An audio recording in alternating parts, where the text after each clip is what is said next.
जी ma'am.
जी फरा, आवाज आ रही है आपको मेरी? हाँ जी फरा, उल्फत, वॉइस क्लियर है बच्चे अब आप लोगों को मेरी?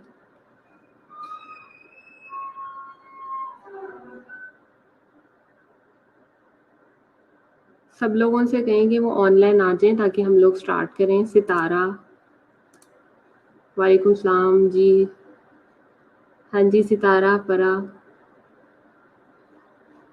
सबको बोलें कि वो टाइम पे आ जाएं ताकि हम लोग अपना जो हमारा रिमेनिंग सेशन है हम उसको कंटिन्यू करें।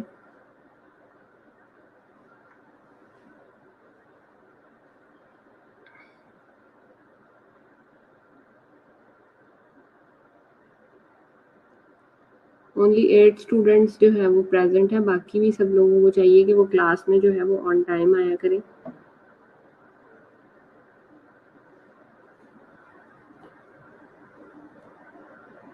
जी सीआर तो बिल्कुल भी नहीं नजर आती क्लास में।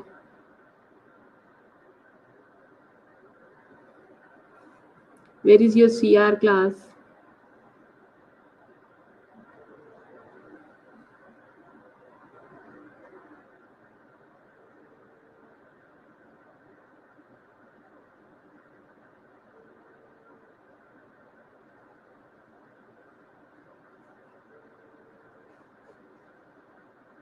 जी वालेकुम सलाम, ज़रका, आसमा।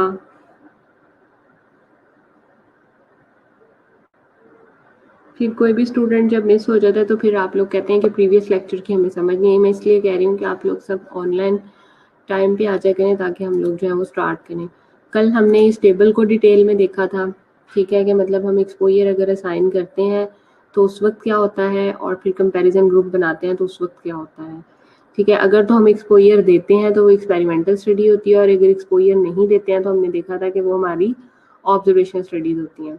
और ऑब्जर्वेशनल स्टडी में भी जो है वो 2 ग्रुप होते हैं, एक कंपैरिजन यस है और एक कंपैरिजन नो है। अगर कंपैरिजन यस है तो एनालिटिकल स्टडी है और अगर कंपैरिजन नो है तो वो डिस्क्रिप्टिव स्टडी का पार्ट बन जाती है। अब ऑब्जर्वेशनल वर्सेस एक्सपेरिमेंटल स्टडी जो है वो ये है, ऑब्जर्वेशनल स्टडी में ये कहता है कि पॉपुलेशन को जो है हम ऑब्जर्व करते हैं without any influence by the investigator. मतलब कल भी मैंने आप लोगों को एक्सप्लेन किया था कि जो चीज़ जिस तरह से मौजूद होती है आप उसको जस्ट ऑब्जर्व कर लेते हो। जैसे आप लोगों के सामने किसी भी किस्म का कोई एक्सपेरिमेंट हुआ तो आपने सिर्फ ऑब्जर्वेशन की उसकी, ठीक है, आपने सिर्फ उसको आंखों से देखा और अपनी स्टेटमेंट जारी कर दी। ये क्या है? ये ऑब्जर्वेशनल स्टडीज है, ठीक है। किसी किस्म का कोई नतीजा अखज़ नहीं किया बल्कि जो आपको नज़र आया आपने वो स्टेटमेंट देनी है। ऑन द अदर हैंड जो एक्सपेरिमेंटल स्टडी है, the investigator tries to control the environment in which the hypothesis is tested, ठीक है। मतलब एक ऐसा एनवायरनमेंट जिसमें हाइपोथेसिस को टेस्ट किया जाता है। Randomised double blind clinical trial is the gold standard. और आपका जो randomised double blind clinical trial है वो क्या है? वो आपका एक गोल्ड स्टैंडर्ड है। ऑन द अदर हैंड जो ऑब्जर्वेशनल स्टडी है वो नॉन एक्सपेरिमेंटल होती है, ठीक है। Observational because there is no individual intervention, किसी किस्म की भी कोई इंडिविजुअल इंटरवेंशन नहीं होती। Treatment and exposures occur in a non controlled environment. Treatment और एक्सपोजर जो है वो नॉन कंट्रोल्ड इन्वायरमेंट के अंदर होते हैं, यानी कि आपके पास कंट्रोल नहीं होता। जो आपका ट्रीटमेंट ग्रुप होता है और जो आपका एक्सपोजर होता है वो नॉन कंट्रोल्ड इन्वायरमेंट में होगा। Individuals can be observe prospectively, retrospectively और करंटली। और जो आपके इंडिविजुअल्स हैं आप उनको प्रोस्पेक्टली, रिट्रोस्पेक्टिवली और करंटली दोनों तरीकों से आप उनको क्या करते हो? ऑब्जर्व करते हो। मतलब रिट्रोस्पेक्टिवली ये है कि पीछे जाके आप हिस्ट्री में चेक करते हो कि क्या हुआ उनके साथ। प्रोस्पेक्टिवली ये है कि आप उनके अपकमिंग कॉन्सिक्वेंसेस को स्टडी करते हो। और करंटली का मतलब ये है कि मौजूदा हालात के अंदर आप उनको स्टडी करते हो। नेक्स्ट जो इम्पॉर्टेंट चीज़ है वो आ जाती है लिमिटेशन ऑफ ऑब्जर्वेशनल रिसर्च या कंफाउंडिंग। मतलब लिमिटेशंस क्या हो सकती हैं? मतलब आपकी जो महदूद एक लिमिट्स हैं वो क्या हो सकते हैं? उसमें कंफाउंडिंग बहुत ज़्यादा इंपॉर्टेंट है। बेसिकली कंफाउंडिंग वर्ड जो है वो निकला है कंफ्यूजिंग से, कंफ्यूज करना, something which is not known. यानी कि risk factor do not happens in isolation accept in A controlled experiment. किसी भी किस्म का कोई रिस्क फैक्टर है, ठीक है, जो कि आइसोलेशन में होता है, ठीक है, सिवाय कंट्रोल्ड एक्सपेरिमेंट के। कंट्रोल एक्सपेरिमेंट से मुराद ये है कि जो रिसर्चर है आपका उसने उसके ऊपर कंट्रोल रखा हुआ है, उसने ऊपर अपना चेक रखा हुआ है, उसने ऊपर अपना कह लें कि अपना एक पूरा सेटअप डेवलप किया हुआ है कि जिसमें उस एक्सपेरिमेंट को वो अपने मुताबिक चीज़ों को ऐड भी कर सकता है, चीज़ों को सब्ट्रैक्ट भी कर सकता है, मॉडिफिकेशन भी कर सकता है, इट डिपेंड्स। ठीक है, इसी तरह से जो एक कंफाउंडिंग वेरिएबल होता है या कोई ऐसा रिस्क फैक्टर जो कि something comes from an outside, जो कि आउटसाइड से आता है और आपके ओवरऑल जो रिजल्ट्स हैं उनको डिस्टर्ब कर सकता है। इसकी इसने एग्जांपल दी है, breast feeding has been linked to the higher IQ in infants but the association could be due to the confounding by socio economic status. Women who breastfeed tend to be better educated and have better parental care, which may explain the higher IQ in their infants. ठीक है, मतलब एक factor आपको बता दिया गया है mother's में जो मौजूद है, अगर तो वो इन्फेंट्स को इस तरीके से ट्रीट कर रही हैं तो इट मीन्स कि उनका IQ लेवल भी बेटर है। लेकिन दूसरा वो ये भी कह सकता है कि अगर नहीं कर रही हैं तो due to some socio economic status, जैसे एलीट क्लास है, उसमें इस चीज़ से अवॉइड किया जाता है। There are due to many factors, due to many reasons. ठीक है, तो अब ये मैंडेटरी नहीं है कि सिर्फ और सिर्फ इकोनॉमिक स्टेटस की वजह से किया गया है या लोअर इकोनॉमिक स्टेटस के अंदर ही किया जाता है। लेकिन ज़रूरी नहीं है, आपकी जो एलीट है उनमें भी कुछ ऐसी एजुकेटेड मदर्स मौजूद हैं जो कि अपने इन्फेंट्स को जो है वो इसी तरह से ट्रीट करेंगी। तो मतलब एक कंफ्यूजिंग स्टेटमेंट आ गई। ठीक है, आप श्योर नहीं हो किसी भी फैक्टर को लेके कि ऐसा होगा या ऐसा होगा। So this is very much important. Her cause का कोई ना कोई आपने इफेक्ट चेक करना है। जैसे कोई भी कॉज है तो वो कॉज जो है वो आगे फ्यूचर में जाके है वो अपना इफेक्ट शो करेगी। अब एथेरोस्क्लेरोसिस है, मोस्ट ऑफ द टाइम आपको पता है कि ये एडवांस एज का एक कह लें प्रॉब्लम है। जैसे जैसे पेशेंट की एज जो है वो एडवांस होती चलेगी, आपकी जो आर्टरीज हैं वो स्क्वीज होती जाएंगी, नैरो डाउन होती जाएंगी, प्लेक और कोलेस्ट्रॉल की जो लेयर है वो उसके अंदर डिपॉजिट होती जाएगी। ठीक है, और this is all because of depression in elderly. ठीक है, जो डिप्रेशन पाया जाता है एल्डरली लोगों के अंदर उसकी वजह से होगी। ठीक है, बायोलॉजिकल चेंजेस हैं, lack of exercise, poor eating, मतलब किसी किस्म की कोई फिजिकल एक्टिविटी नहीं आप कर रहे हो। ठीक है, आपकी जो ईटिंग स्टाइल है वो बहुत ज़्यादा, जो अब बैड कोलेस्ट्रॉल है उसकी डेपोजिशन हो रही है डे बाय डे। ठीक है, स्ट्रेसफुल लाइफ आप गुजार रहे हैं। इसके अलावा जो आपकी मॉडिफिकेशन है lifestyle, dietary modification, alcohol consumption है, सिगरेट कंजम्पशन है, there are many multiple factors जो कि आपकी इन्वॉल्व है इस इफेक्ट के लिए। Atherosclerosis basically is an effect and there are multiple causes for this effect. ठीक है, अब ऑब्जर्वेशन स्टडीज को बेसिकली क्यों लाइक किया जाता है? अब जैसे कि नाम से ही जाहिर है ऑब्जर्वेशनल। ठीक है, मतलब आपने समथिंग ऑब्जर्व करनी है, बस जो जिस तरह से मौजूद है आपने जाकर उसको देख लेना और अपनी फाइंडिंग्स लिख देनी है एक पेपर के ऊपर। तो डेफिनेटली चीपर स्टडी होती है ये, फास्टर आप अपने रिजल्ट्स को ड्रॉ कर लेते हो। Can examine long term effects होते हैं इसको, हाइपोथेसिस इजीली जनरेट कर लेते हो आप। ठीक है, sometime experimental studies are not ethical. ठीक है, मतलब उनमें कुछ एथिकल इश्यूज आ जाते हैं। ठीक है, मिसाल के तौर पे अगर आपने दो ग्रुप्स बनाए हैं, एक जो कि स्मोकिंग कर रहे हैं और एक जो कि नहीं कर रहे स्मोकिंग, अगर आप उनको फोर्सफुली कहेंगे कि आप स्मोकिंग करें और स्मोकिंग करने से हम आपके अंदर ये जो है ये पर्टिकुलर इफेक्ट चेक करेंगे, तो ये नॉन एथिकल चीज़ है कि आप किसी हेल्दी पर्सन को या किसी हेल्दी ग्रुप को जो है वो आप फोर्सफुली अपने रिजल्ट्स के लिए जो है वो उसको स्मोकिंग के लिए कंपेल करें। तो there are many multiple ethical issues can be seen in the observation studies. Descriptive studies में ज़्यादातर जो है वो आपको WHO वाले क्वेश्चन आते हैं, जैसे what, when, why, who, where. ठीक है, गुड जो डिस्क्रिप्टिव रिपोर्टिंग है answers 5 basic W question and 6 is so what. ठीक है, मतलब who, what, why, when, where and so what. ठीक है, who has the disease in question, what is the condition और the disease being studied, why did the condition और disease arise, where does और does not condition arise. ठीक है, इसमें आप case report या केस सीरीज देखते हैं या सर्विलेंस स्टडीज देखते हैं। ये सारी की सारी वो स्टडीज हैं जो कि आप साथ साथ डिस्कस करते हैं। जैसे केस रिपोर्ट है, one case of unusual findings, एक केस आ गया आपके पास अनयूजुअल फाइंडिंग्स का। केस सीरीज आपके पास आ जाती है multiple cases of the findings. जहाँ आपके पास मल्टीपल केसेस आ जाए फाइंडिंग्स के। डिस्क्रिप्टिव एपिडेमियोलॉजी स्टडी आपकी यही है कि जो population based cases with denominator, population based cases हैं जिनमें आपका डिनोमिनेटर इन्वॉल्व है, ठीक है। हाउ एक्सपेरिमेंटल में क्यों नहीं आता, आ सकता है, डेफिनेटली आ सकता है, हर जगह आ सकता है, ठीक है। केस रिपोर्ट आ जाता है detailed presentation of the single case और हैंडफुल ऑफ द केसेस, ठीक है।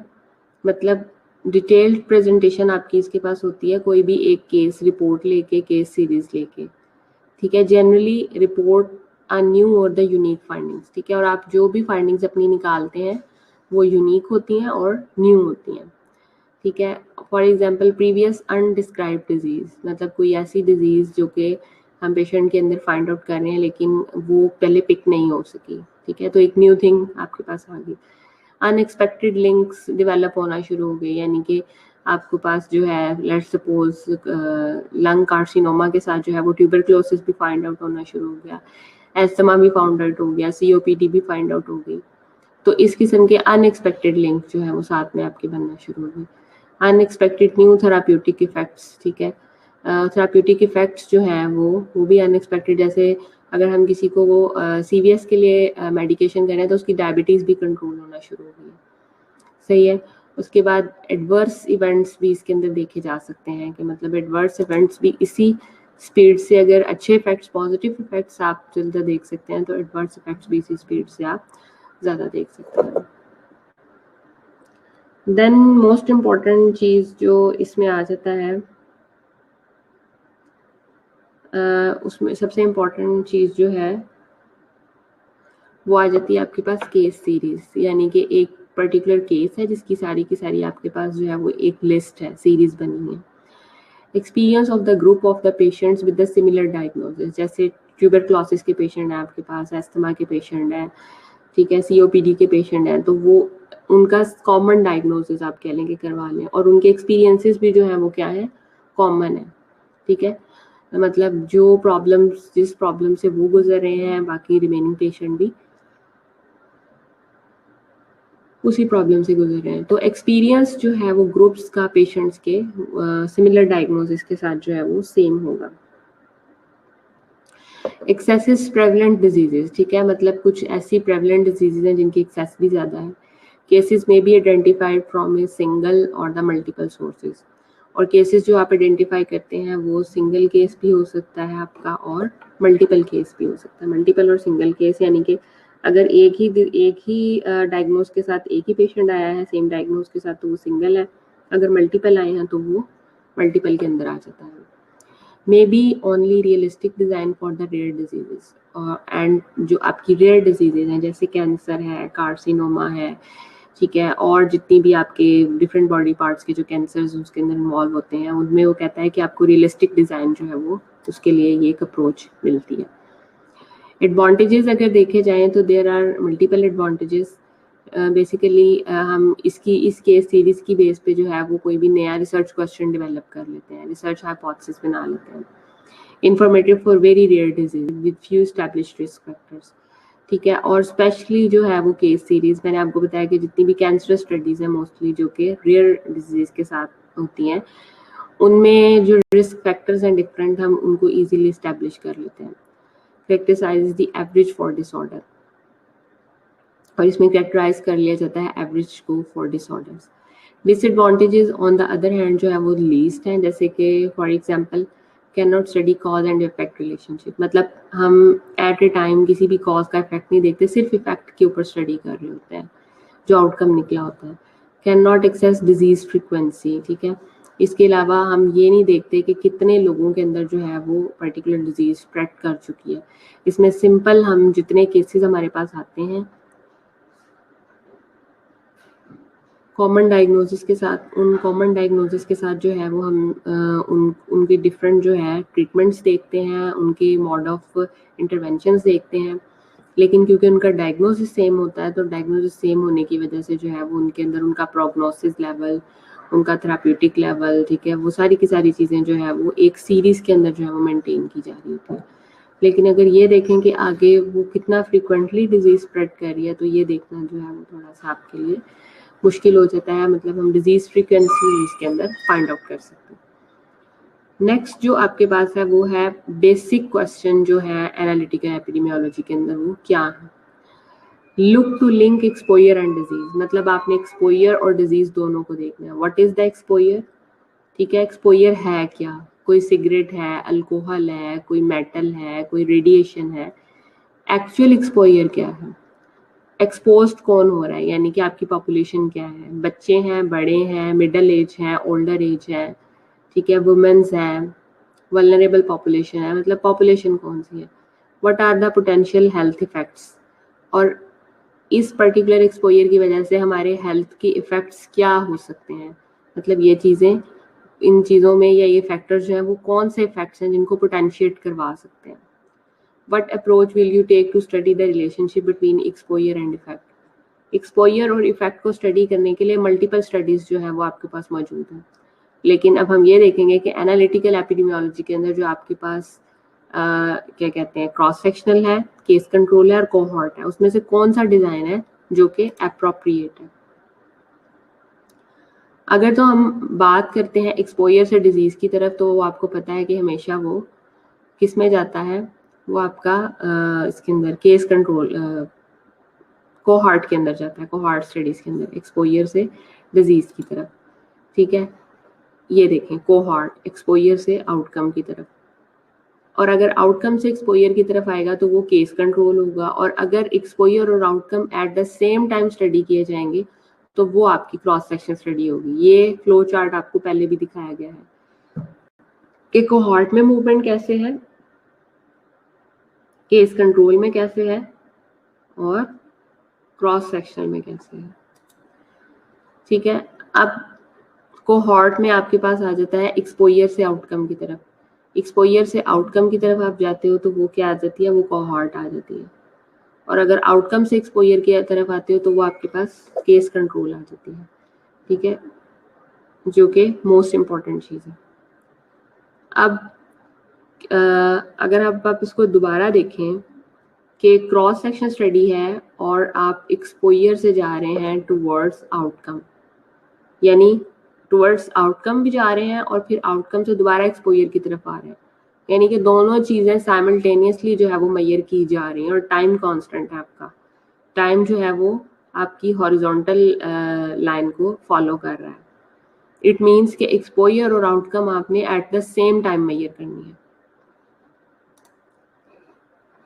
An observational design that surveys exposures and disease status at the single point in a time. Cross section of the phenomena, ठीक है, जो cross section of the phenomena है उसको बोलते हैं।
Single point in a time जब हम discuss करेंगे तो वो आपके पास क्रॉस सेक्शनल आ जाएगी।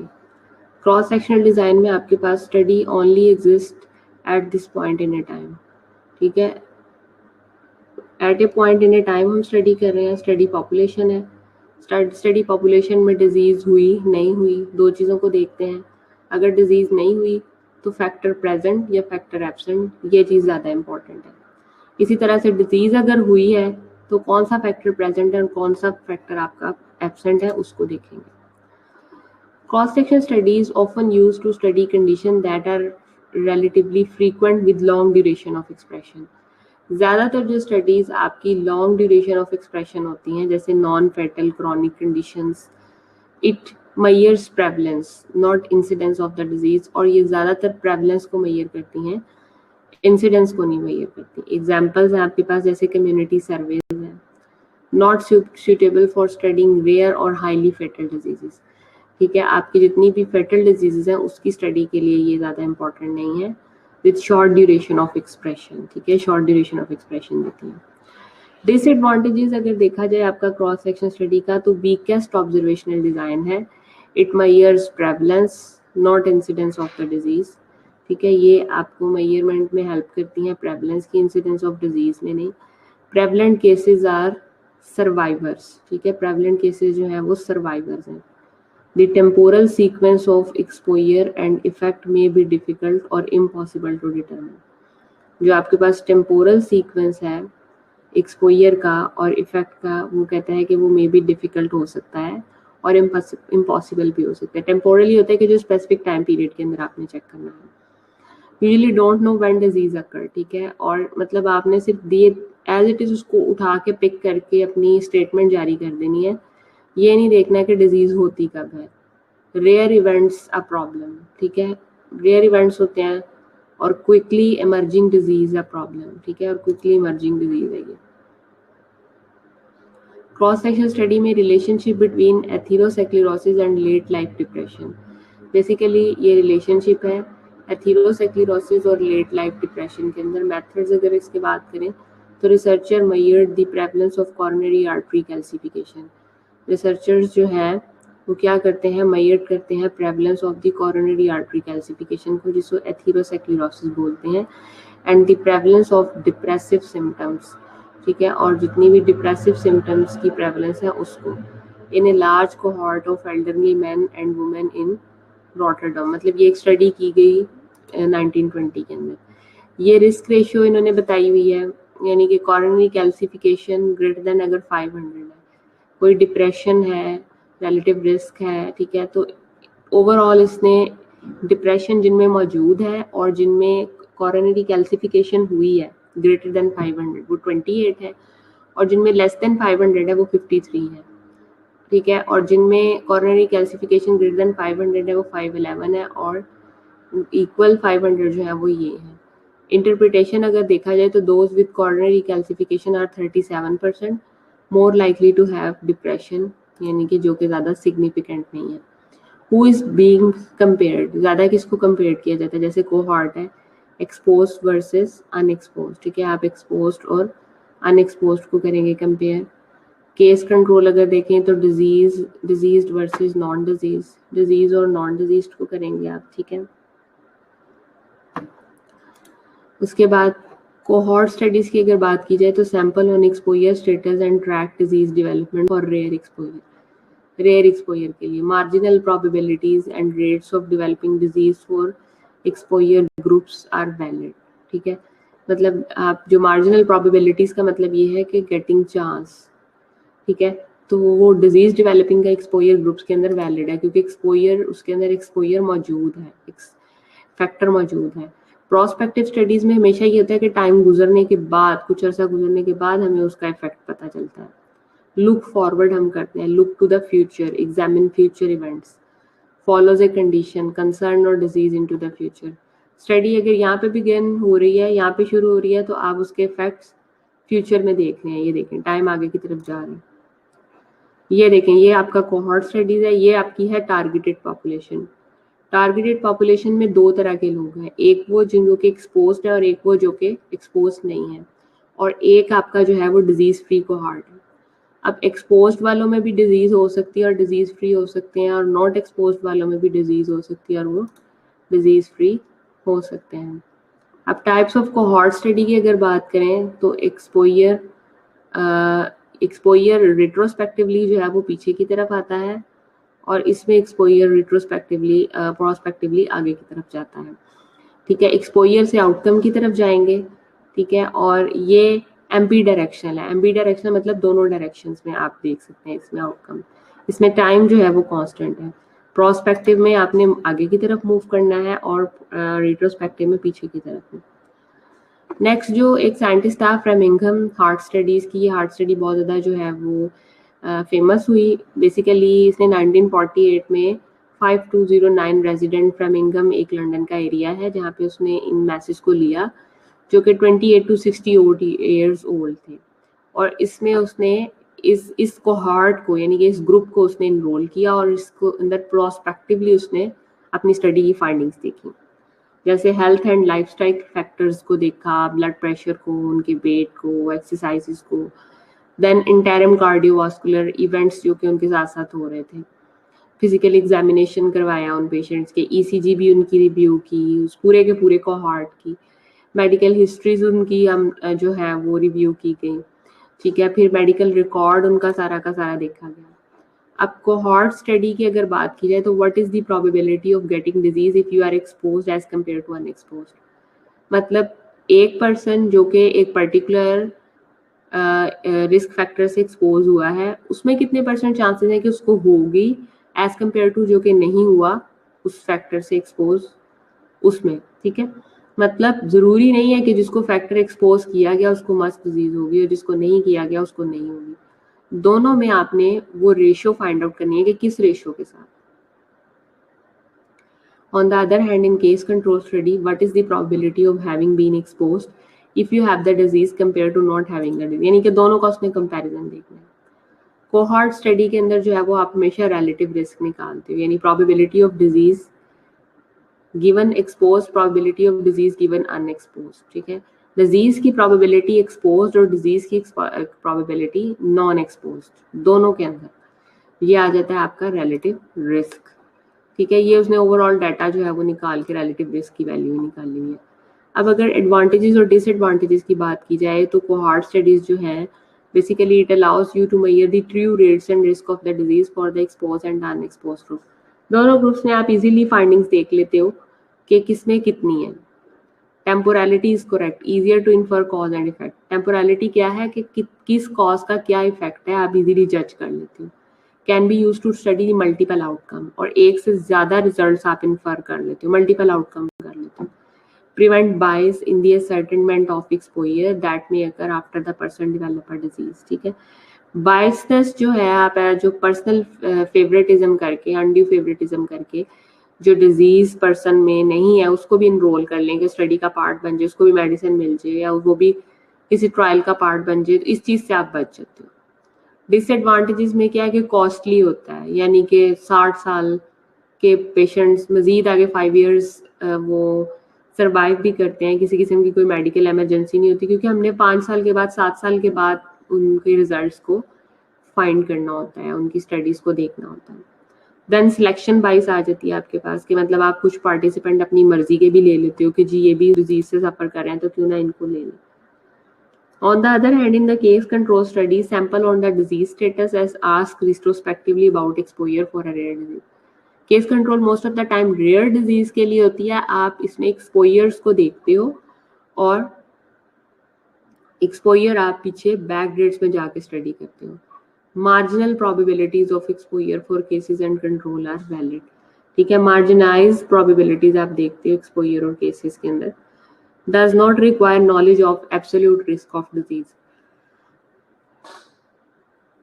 एब्सोल्यूट रिस्क ऑफ डिजीज जो है वो आप इसके अंदर नहीं चेक करते हो, और रेयर डिजीज के अंदर जो है वो ये इंपॉर्टेंट होता है। रिट्रोस्पेक्टिव जैसे कि नाम से जाहिर है, जो कि आप बैक प्रीवियस टाइम के अंदर जाके स्टडी करते हो, to look back in a time to study the events that have already occurred, जो कि पहले से होते हैं, मतलब स्टडी यहाँ से शुरू या टाइम पीछे की तरफ जा रहा है, ठीक है। ये टारगेटेड पॉपुलेशन है। टारगेटेड पॉपुलेशन में एक डिजीज है, एक नॉन डिजीज है।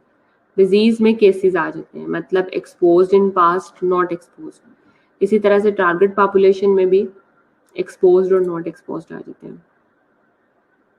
ये उसने एक एग्जांपल बताई है। Researcher compared 50 Iranian patients with confirmed age related muscular degeneration and 80 control subject, यानी कि उसने 50 पेशेंट ऐसे लिए जिनके अंदर उनके मसल डीजनरेट कर रहे थे और उन 80 का उसने कंट्रोल भी ले लिया, यानी कि कंट्रोल पेशेंट्स भी साथ साथ उसने ले लिए, और उनका BMI चेक करता गया, स्मोकिंग हैबिट्स देखती गई, फिर देखा कि उनको किसी किस्म की कोई हाइपरटेंशन तो नहीं है, हाइपरटेंशन वाली जो थी इशू वो देखा गया। ठीक है, researchers were specifically interested in the relation of BMI to age related muscular degeneration. ठीक है, तो एज रिलेटेड मस्कुलर डीजनरेशन के अंदर जो थे रिसर्चर इंटरेस्टेड थे।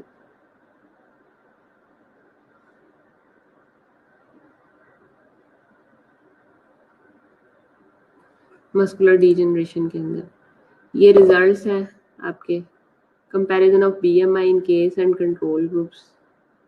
ठीक है, ये केसेस 50% है, कंट्रोल 80% लिए। ठीक है, अब लीन थे जिनका BMI लेस देन 20 था, नॉर्मल थे जिनका 20 to 25 तक था, ओवरवेट थे जिनका ग्रेटर देन 30 था, और ओबीज थे जिनका अबव 30 था। सो नॉट सिग्निफिकेंट, सिग्निफिकेंट नहीं ज़्यादा दिया गया। अब 2x2 टेबल इसमें बनाया। ठीक है, ARMD ओवरवेट 27 थे, नॉर्मल 23 थे, टोटल किया 50। 9 ARMD में 54 और 26, टोटल किया 80। तो रिस्क रेशियो यहाँ पे क्या निकलेगी, there is no risk ratio because we can not calculate the risk of the disease. ठीक है, हम रिस्क नहीं फाइंड कर सकते, तो इसलिए अब odd versus risk, we can not calculate a risk ratio from case control study.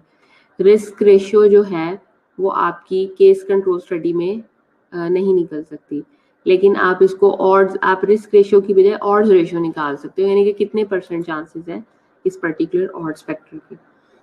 ये देखें, if the risk is 50% then the odds ratio 1:1, यानी कि हाफ हाफ हो गया। अगर 75% है, 3/4 है, तो 3:1 आ गया है। अगर 110 है, 10% है, तो 1:9 आ गया है। और अगर 1/100 है, यानी कि 1% है, तो 1:99 है। And odds is always higher than its corresponding probability unless the probability is 100%. ठीक है, ये ऑड्स रेशियो, ये आपको फॉर्मूला इसका याद करने की जरूरत नहीं है, सिंपल आपको बस ये पता होना चाहिए कि रिलेटिव रिस्क जो है वो आपका क्रॉस में कोहॉर्ट के अंदर हम मेजर करते हैं, और जो ऑड्स रेशियो है वो आपका केस कंट्रोल के अंदर देखी जाती है। इसमें सिर्फ आपका ये चीज याद रखने वाली इंपॉर्टेंट है। ठीक है, good approximation of the risk ratio if the disease is rare.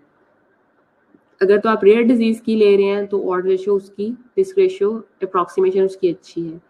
अगर डिजीज रेयर है तो वो less than 10% of the total population में होती है, क्योंकि जब डिजीज रेयर होती है तो probability of not happening is close to 1, यानी कि अगर 10 पेशेंट हैं तो उसमें से किसी एक को मौजूद होगी, किसी एक का चांस होगा। सो रेयर डिजीज के ऊपर जो है वो इसका स्टैट्स और होता है, और जो आपकी कॉमन डिजीज है उसमें और होता है। रेयर आउटकम में ऑड्स रेशियो, रिस्क रेशियो 1:0, यानी कि नलीफाई कर देता है। कॉमन के अंदर जो है वो आपकी ऑड्स और रिस्क रेशियो जो है वो, और 1:0 यानी कि नल फैक्टर कुछ भी नहीं है, risk ratio and odds ratio, it depends. Basically it's a rule of thumb कि what when is the odds ratio is good approximation of the relative risk. तो जनरल रूल ऑफ थंब यही है कि odds ratio is a good approximation as long as the probability of the outcome in the unexposed is less than 10%। यानी कि अगर तो unexposed group, यानी कि जिस ग्रुप को एक्सपोजर नहीं मिला, अगर उसमें लेस देन 10% प्रोबेबिलिटी है कि वो पॉजिटिव हो, तो तब रिलेटिव रिस्क आपकी ऑड रेशियो आपकी अच्छी होती है। मिसाल के तौर पे एक इन्होंने टेबल दिया है, एक तरफ ऑड रेशियो दी हुई है, एक तरफ probability of outcome in non expose दिया हुआ है। तो prevalence of age-related muscular degeneration is about 6.5% in the people over 40 years in US। 40 साल से ज़्यादा के जो पेशेंट्स थे उनमें 6.5% दी गई। So odds ratio is reasonable approximation of the relative risk। If we talk about some advantages and disadvantages, तो ये cheaper है, faster है, efficient है और rare disease में common है। डिसएडवांटेजेस में ये है कि आप कंपेरेबल करते हो कंट्रोल्स को ऑफन ट्रिकीली। ठीक है, मतलब कॉज एंड इफेक्ट रिलेशनशिप को चेक करना एट अ टाइम थोड़ा सा मुश्किल हो जाता है। Did risk factors causes disease, मतलब कुछ रिस्क फैक्टर ऐसे होते हैं जो कि डिजीज नहीं कॉज कर रहे होते, कुछ ऐसे होते हैं जो कि कर रहे होते हैं, फिर बाइसनेस के चांसेस होते हैं। ठीक है, अब ये जो आपकी nested base case control studies हैं, इसको जो है ये काफ़ी इम्पोर्टेंट है, इसको आपने गौर से देखना है और हम इसको क्यों यूज़ करते हैं ये देखते हैं। A case control study nested with in the cohort study. Nested कहते हैं हम लोग इसको, उसको घोंसला टाइप, यानी कि जो पूरा एक जाल बिछा होता है। Ideal for predictor variable that are expensive to measure and that can be assessed at the end of the study. एक तो ये कि जितने भी एक्सपेंसिव वेरिएबल हैं उनकी स्टडी में ये हेल्पफुल होती हैं और आउटकम्स को मेजर करने में हेल्प करती हैं। Because the number of the cases is probably Fairlie small. ठीक है, केसेस जो है वो फेयरली स्मॉल होते हैं और मल्टीपल कंट्रोल्स होते हैं, इसलिए इनकी पावर बढ़ जाती है।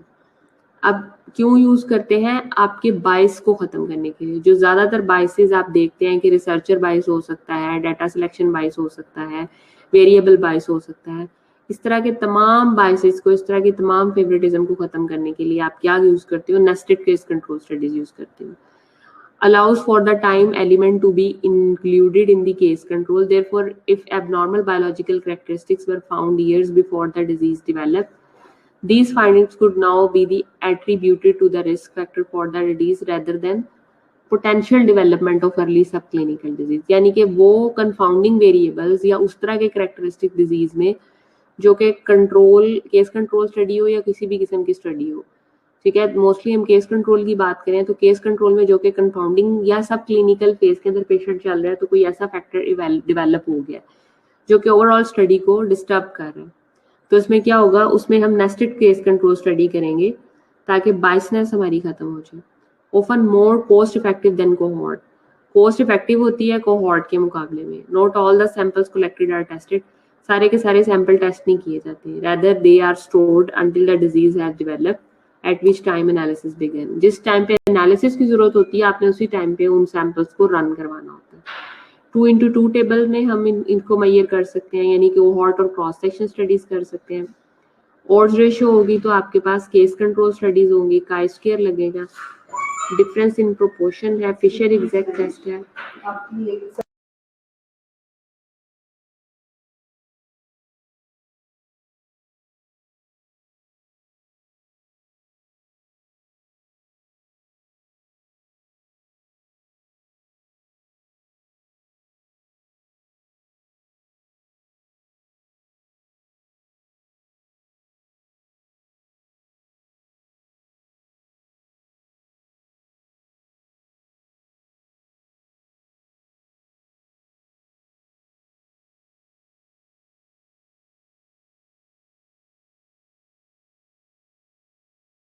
जी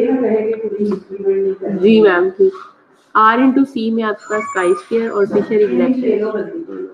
मैडम ठीक है, ले लूंगी। नहीं मैम, काई स्क्वायर टेस्ट लगाएंगे और फिशर एग्जैक्ट टेस्ट लगाएंगे। और फिशर एग्जैक्ट टेस्ट में ये है कि आपका जो एक्सपेक्टेड सेल साइज है वो लेस देन 5 होना चाहिए, यानी कि आपका टोटल जो आपका सैंपल साइज है वो आपका लेस देन 5 आना चाहिए। अब इसमें नेस्टेड जो क्रॉस सेक्शन स्टडी है, इसमें किसी का कोई क्वेश्चन है तो क्लास आप पूछ सकते हैं और मुझे अपनी अटेंडेंस भी साथ में मार्क करवा दें। सारे स्टूडेंट्स अपनी अटेंडेंस भी लगवा दें, कोई क्वेश्चन हो तो पूछ सकते हैं।